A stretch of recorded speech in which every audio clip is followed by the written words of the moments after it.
Go, baby. Get that baby. Go get that baby. A man jumps into a lake to save a 2-year-old girl after deputies say her mother drove her car into a lake. Now her mom is behind bars facing charges. I'll lay out the sad case out of Tennessee and how that little girl is now doing. It was a sunny day last Saturday afternoon at Boone Lake in Tennessee when something went terribly wrong. Car went into the lake. Sadly, sheriff's deputies in Washington County, that's about 100 miles northeast of Knoxville, say that the car ending up in the water was no accident. The sheriff says Kalina Young, a mother of a 2-year-old little girl, drove her car into Boone Lake intentionally. Luckily, there were people around who sprang into action to help Young and her little girl. A man named Chris Patrick told me that he couldn't even swim, but his wife told him to jump in the water to save the baby. Take a look. Get that baby. Hurry up. That video just gets me. And get this. When Chris Patrick and his family were at Boone Lake that day, they say they weren't even at the right location. Party they were supposed to attend. They were getting ready to leave when they saw the car in the water, and they just happened to be there. Chris Patrick jumped into the lake wearing jeans to save that little girl.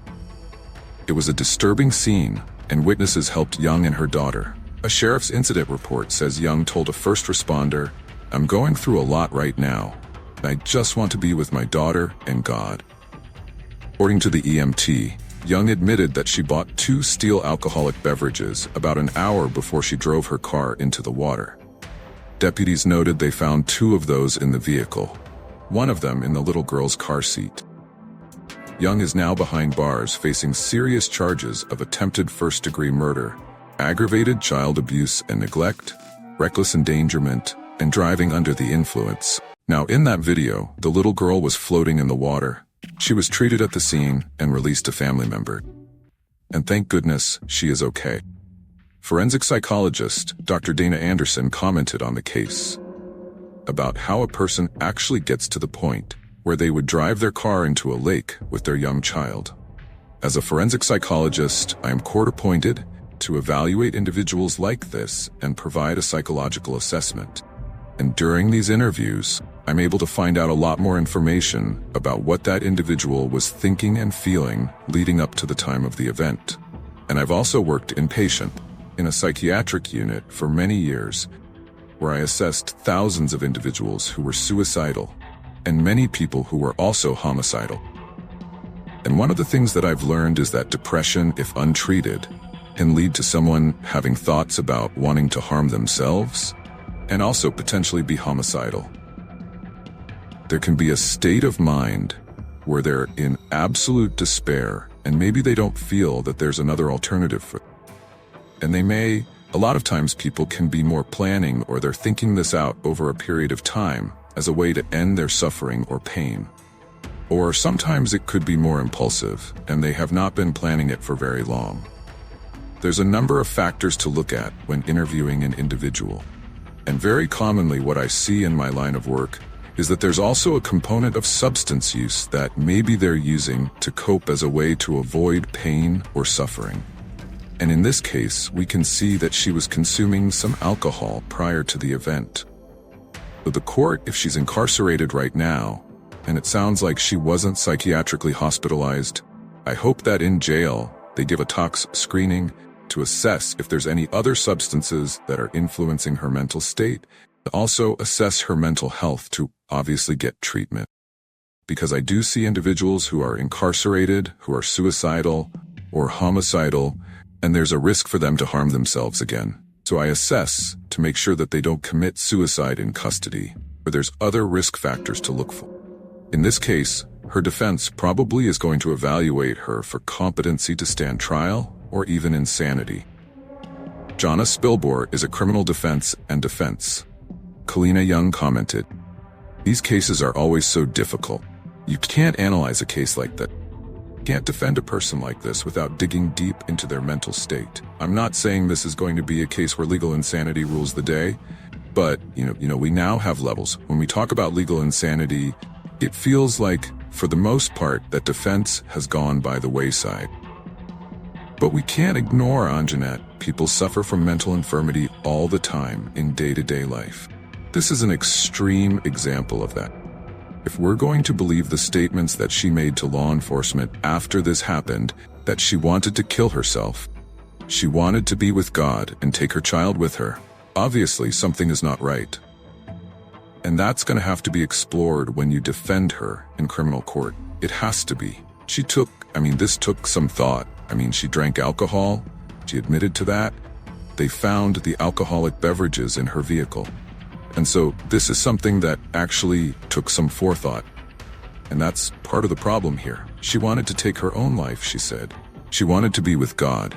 But she could have easily given her daughter over to her parents. She could have cried for help. This was ultimately a cry for help. She ended up outside of the vehicle with her little girl. So maybe she had second thoughts about it once she actually got into the water. But it's so heartbreaking to me because she obviously had something wrong going on up here. But she's facing an attempted murder charge. She could go to prison for an incredibly long time. And that also begs the question, right? She's the mother of a young child. Now, you would think that she didn't wake up one day. You would think, and all of a sudden make this horrible decision. Were there signs along the way? Was she under the care of a physician? Was her child under their care? At that age, they usually are under the care of a physician.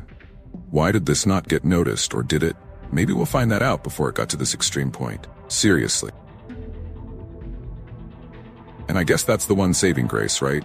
Now that this has happened, this young child and Kalina are going to be in the family court system, so that this child will now be under the watchful eye of a family member in the court.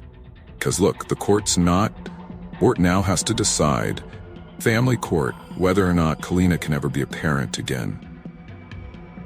This child will be a part of that system. Now that child will get some sort of protection. And my question always is, because I do criminal defense and I do family court daily, what happened up to now? Was the court not involved up until this horrific event? It seems unlikely, but I guess we'll have to explore those details as we get more into this case. It begs the question too, where is the father of the child? And did that somehow, is this part of her having a hard time recently? We don't know. There's a lot of information we don't know. And I had requested an interview with the sheriff's office, but they aren't commenting on this case right now. We're very early on in the process. I think the first thing that'll happen is an exploration of her mental health. And again, given the age of this child, it may be that Kalina was suffering from some sort of postpartum depression. We don't necessarily want to lock people up for that. But here's what happens if that goes untreated. Here's an extreme example of that. So this will have a very medical, psychological component to her defense, and that certainly is going to take time. And again, the good news is with the child safe, they can take all the time in the world to explore that. But cases like this tend to not go to trial. They tend to really do result in a plea agreement because the goal is to get mentally healthy and to make sure that the child remains healthy and their well-being and they're well cared for. So I don't think, unless they wanted to throw the book at her. But there is a sympathy factor for young mothers in this situation, especially if a doctor comes in and says there was an organic reason for this, fueled by the alcohol, etc. But all connected nevertheless. This really is an incredibly sad case, and we will keep an eye on it as it moves through the court system. But really, the important part here, thank God, is that that little girl is okay. And the people, Chris Patrick and his wife, who were standing by, and Chris Patrick couldn't even swim and jumped into the water to rescue that child. Thank God she is safe. And that's it for this episode. Thanks so much for being with me. I'll see you back here next time.